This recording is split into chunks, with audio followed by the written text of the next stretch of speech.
तुम्हाला सर्वांना माहीत आहे टी-टीचे फॉर्म सुटलेले आहे, ज्याची तारीख 30 तारखेपर्यंत आहे. तुम्ही जर डी-एड, बी-एड असाल तर तुम्ही हे फॉर्म भरू शकता. तर आज आपण पाहणार आहोत की टी-टीचा सिलेबस आपल्याला काय काय करायला पाहिजे, जेणेकरून आपल्याला चांगले मार्क्सही भेटतील. याच्या पहिल्यांदा मी सी-टी-टी दिलेली आहे, दोनदा दिलेली आहे. एकदा दिलेली आहे त्यावेळेस माझं काही झालं नव्हतं आणि अभ्यासही केला नव्हता. परंतु नंतर मी यावेळेस दिला जुलैच्या वेळेस, तर त्यावेळेस माझा सी-टेट 98 मार्क्सने निघालेला आहे. म्हणजे माझा पेपर मी पास झाले सी-टेट पार्ट 2 पेपर 2. ॲक्च्युली मी बी-एड आहे, त्याच्यामुळे पेपर 2 देऊ शकते. तर तुम्ही जरी पेपर 1 किंवा पेपर 2 देणार असाल तर नक्कीच तुम्हाला याचा फायदा होईल. तर तुम्हाला मी काही ॲनालिसिस केलेलं आहे बऱ्याच क्वेश्चन पेपरचं घेऊन, तुम्हाला याची मदतच होईल पहा. तर आता तुम्हाला तर माहीत आहे आपला पेपर जो आहे 150 मार्क्सचा असतो.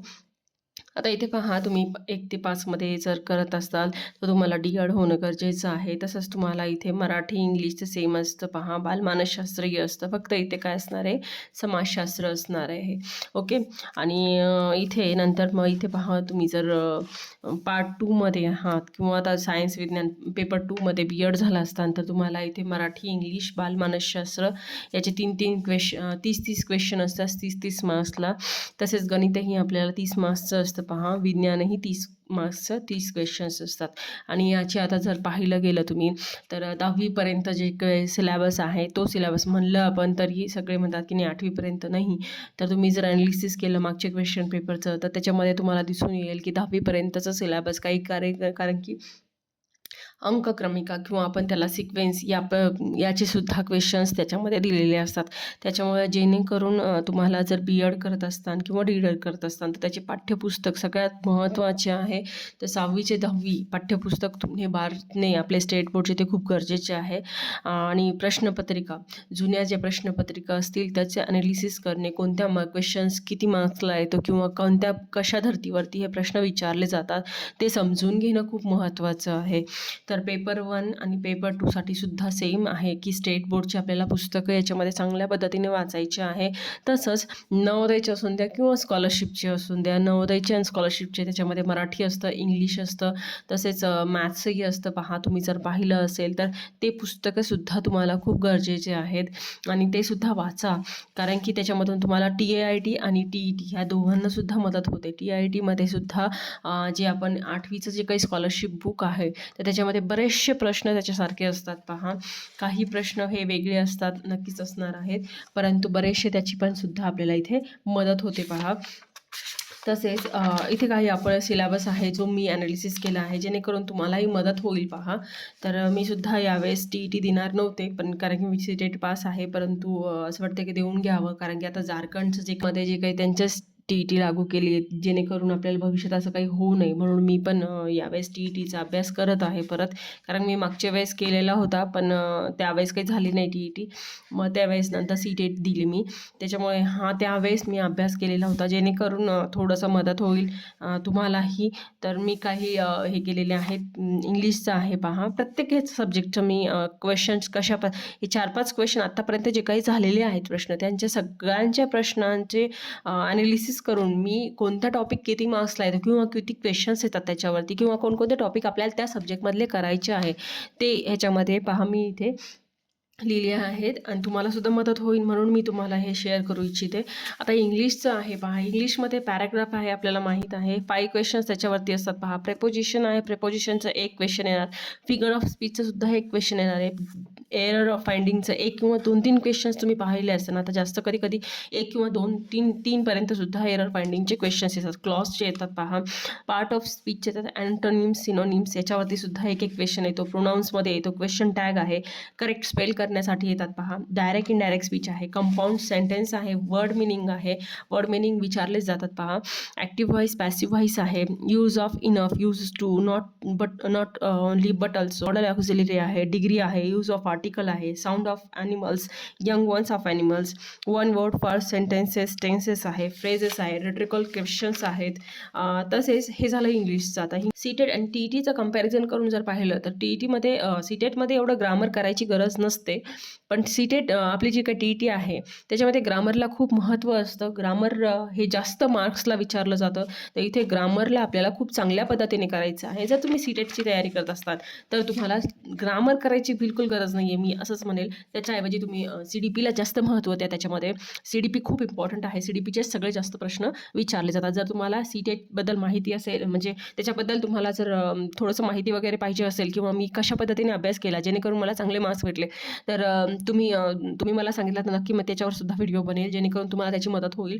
आता इथे आपण पाहणार आहोत मराठीमध्ये पहा, मराठीचे पॅरेग्राफवरती क्वेश्चन असतात, 3 क्वेश्चन असतात पहा. समानार्थी शब्द असतात, विरुद्धार्थी शब्द, प्रत्येक एक क्वेश्चन विचारले जातात. तसेच कवी आणि कवयित्री हा शब्दकोश जो आहे तो खूप महत्त्वाचा आहे, ज्याच्यामध्ये त्यांचा संग्रह कोणता होता, पूर्ण नाव त्यांचं विचारलं जातं, त्यांच्या कविता कोणत्या आहेत, कवित्री, कादंबरी, त्यांची नाटकं कोणती होती, हे सगळं तुम्हाला त्याच्यामध्ये एक तरी मार्काला हा क्वेश्चन कंपल्सरी येणारे क्वेश्चन्स आहे. जिथे जिथे मी 1Q 3Q असं लिहिलेलं आहे ते कंपल्सरी क्वेश्चन्स आहे, ते येतातच. तसेच म्हण आहे किंवा वाक्प्रचार आहे, म्हणी आपण म्हणतो, म्हणण्यापेक्षा मी म्हणी आहेत त्या. तसेच प्रयोग आहे, केवळ प्रयोगी वगैरे वगैरे आपण जे काही पाहतो त्याच्यामध्ये ते सगळे.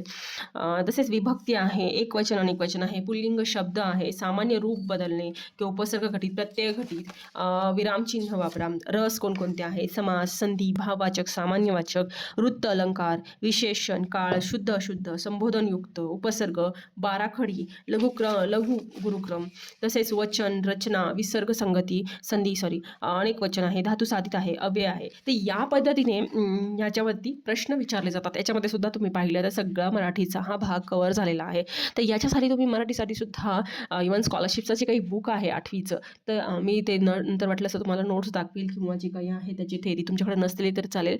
मी व्हॉट्सॲप जो चॅनल आहे आपल्यावरती, व्हॉट्सॲप चॅनल किंवा टेलिग्राम चॅनलवरती ते नक्की टाकेल, जेणेकरून तुम्हाला त्याची मदत होईल आणि तुम्ही ते व्हॉट्सॲप चॅनलसुद्धा जॉईन करू शकता. त्याच्यावरती मी तुम्हाला नोट्स टाकत जाईल पहा, टेलिग्राम आणि व्हॉट्सॲप चॅनलवरती सुद्धा. तर जेणेकरून तुम्हाला मदत होईल. आणि माझ्या व्हॉट्सॲप चॅनलची आणि टेलिग्रामची लिंक आहे ती मी खाली डिस्क्रिप्शनमध्ये सेंड करेल. ओके. तर इथे पहा गणिताचा आता तिसरा भाग आहे आपला गणितमध्ये नफा तोटा, शेकडेवारी, एक्सची किंमत काढणे, बार ग्राफ आहे, त्याच्यावरती येतात सरासरी, मूळ संख्या कोणते, सापेक्ष मूळ संख्या, सहमूळ संख्या, परिमिती, वर्तुळ, वृत्तचिती, शंकू, चक्रीय, समलंब, टाकी प्रश्न, खुर्च्या, वय, सरळ व्याज, मजुरी, सरासरी वेग, काम, वेळ, याच्यावरती. आता याच्यामध्ये बरेचसे भाग आहे जे मी लिहिले नाही आहेत. ॲक्च्युली मॅथ्सचे खूप सिलेबस जो आहे तो खूप डिटेल्समध्ये आहे. तुम्ही जर प्रश्न पाहिले तर थोडे किचकट विचारले जातात मॅथ्सचे. तसं सायन्सचे सुद्धा आहे. सायन्सचा पण खूप सारा भाग आहे जो आपण नंतर डिस्कस करूया की कोणकोणत्या पद्धतीचे, कारण की याचं खूप इन डिटेल्स म्हणजे 6वी ते 10वीपर्यंतचं सायन्स त्याच्यामध्ये विचारलं जातं पहा.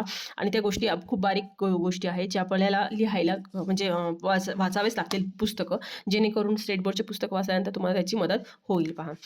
तसेच मानसशास्त्राचे भरपूर असे आहेत मानसशास्त्र, कारण की आपल्याला माहिती आहे CDP खूप इम्पॉर्टंट आहे बालमानसशास्त्र.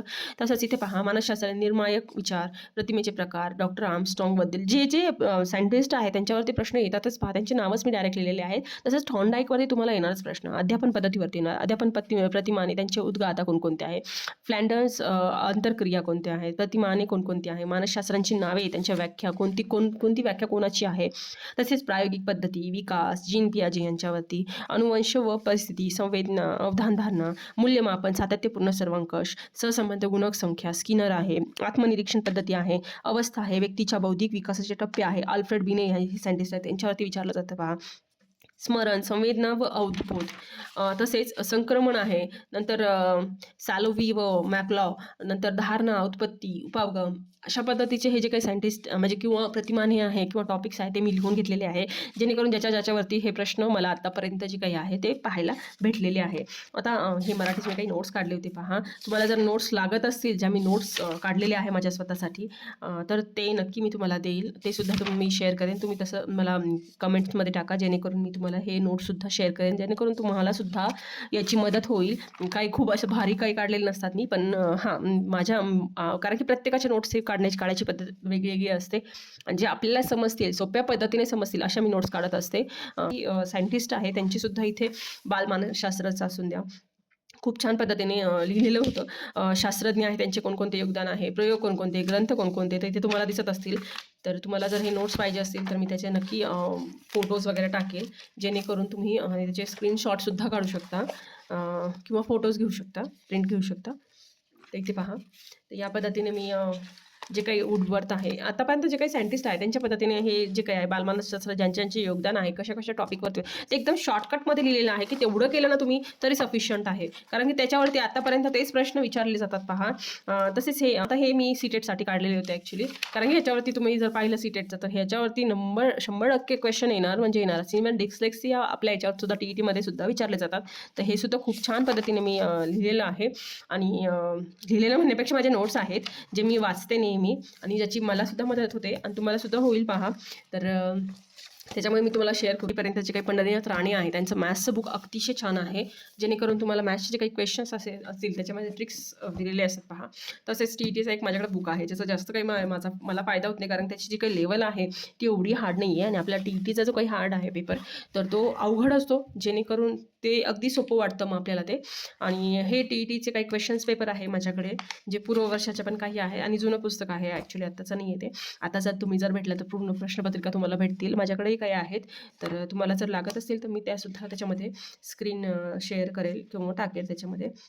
हे TITचं आहे आणि हे सुद्धा माझ्याकडे TITचं एक पद्धतीने अभ्यास केला पाहिजे, जेणेकरून आपण घरामध्ये सुद्धा घरचे कामं करून सुद्धा, कारण की मलाही 2 मुलं आहेत, त्यांनाही शाळेत पाठवावं लागतं, सगळ्या गोष्टी कराव्या लागतात घरच्या आणि ते करून आपल्याला अभ्यास करावा लागतो. कारण की आज 35शी उलटली आहे आणि त्याच्यानंतर आपण अभ्यासाला लागतो तर थोड्या अडचणी नक्कीच येणार आहे. घर सांभाळून करायचं आहे आपल्याला सगळ्या गोष्टी, तर थोडंसं आपल्याला जास्त अभ्यास करावा लागेल किंवा जास्त लक्ष द्यावं लागेल. आणि गॅप पडलेला असतो त्याच्यामुळे अभ्यासाची सवय पूर्णतः गेलेली असते. आपल्याला अभ्यास फक्त मुलांचाच घेत असतो, आपण स्वतः कधी करत नाही.